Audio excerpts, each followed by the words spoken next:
Vladimir Putin, known for horseback riding half naked. Probably rivaled only by Kim Jong-un in over-the-top horse riding photos. He drives Formula 1 cars, submarines, and strikes fear into the hearts of anyone who opposes him. Oh, and he invaded Ukraine recently, and he was able to do that because with oil prices this high, Russia is bringing in $1 billion a day in oil revenues. But in this video, we are not talking about Russia's wealth, but Putin's personal wealth, and the theory that he is actually secretly the richest man in the world. This is dirty money.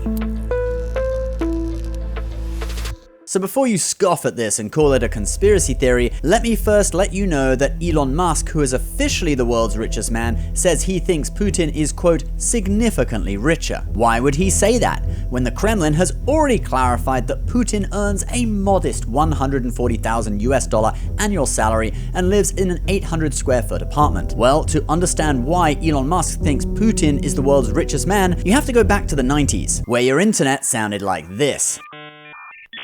The Spice Girls were topping the charts. And while most people were busy thinking about when Ross and Rachel would get back together, Russian businessmen were rapidly buying up state-owned assets that were being sold off cheap after the fall of the Soviet Union. These businessmen are known as oligarchs. Many of them have homes in London, yachts in the Mediterranean, and might just own your favorite English football team. In accumulating this wealth, many of these oligarchs struck shady deals with officials in Russia and Ukraine. They had a reputation for stealing from shareholders and had even usurped some of the powers of the president.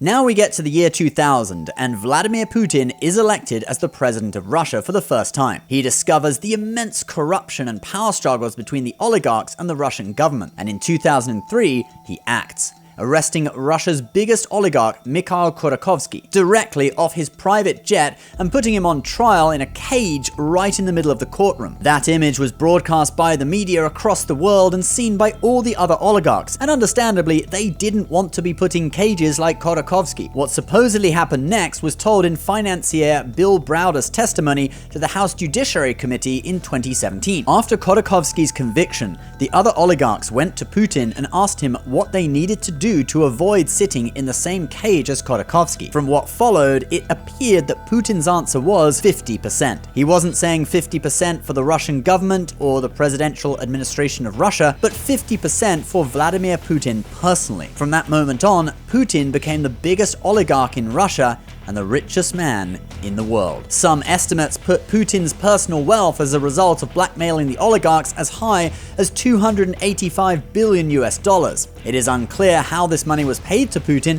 Perhaps it was paid to the Russian government and then laundered through certain government programs. For example, a Reuters investigation discovered a scheme for the Russian government to purchase $1 billion worth of healthcare equipment at a price far above the market rate from a company run by two of Putin's friends. Some of that money was then routed through a Swiss bank account and was then found to have financed the building of a, quote, palace on the Black Sea. The Kremlin denies that Putin owns the Black Sea Palace, yet it's guarded by the Russian Secret Service and there is a no-fly zone above it. Here are some shots by opposition leader Alexei Navalny, who managed to fly a drone over the complex despite the no-fly zone. It is rumored to have cost $1.4 billion and sits on 170 acres, with multiple auxiliary buildings and a helipad. From plans and photos Navalny received from workers at the site, they recreated a computer-generated simulation of many of the rooms, which feature lavish furniture, chandeliers, a bar, and a theater with curved sofas that cost $31,000 each. Oh, and Navalny, who made that video, is now in jail, accused of extremism. Other expensive items Putin is supposed to own include a $100 million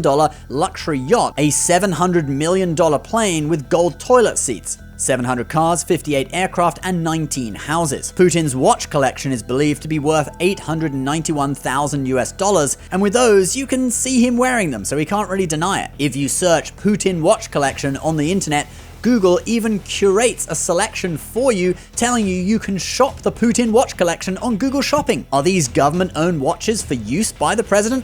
Go ask the Kremlin, maybe they'll issue a statement. In 2016, the Panama Papers revealed more clues as to Putin's wealth, with evidence of a $2 billion offshore fund linked to Putin. But Putin himself denies the allegations, although he says he does feel he is wealthy, but in another way. I am the wealthiest man, not just in Europe, but in the whole world. I collect emotions. I am wealthy in that the people of Russia have twice entrusted me with the leadership of a great nation such as Russia. I believe that is my greatest wealth. What a beautiful story. And guys, if you want to become wealthy with money, not just with hearts and minds, don't do it through corruption. You could start by getting 6 free stocks with the brokerage app Webull when you set up a new account and deposit any amount of money. The value of all 6 together could be as high as $12,600. Luck of the draw, what you get. Link is below if you're interested. And you have been watching Dirty Money.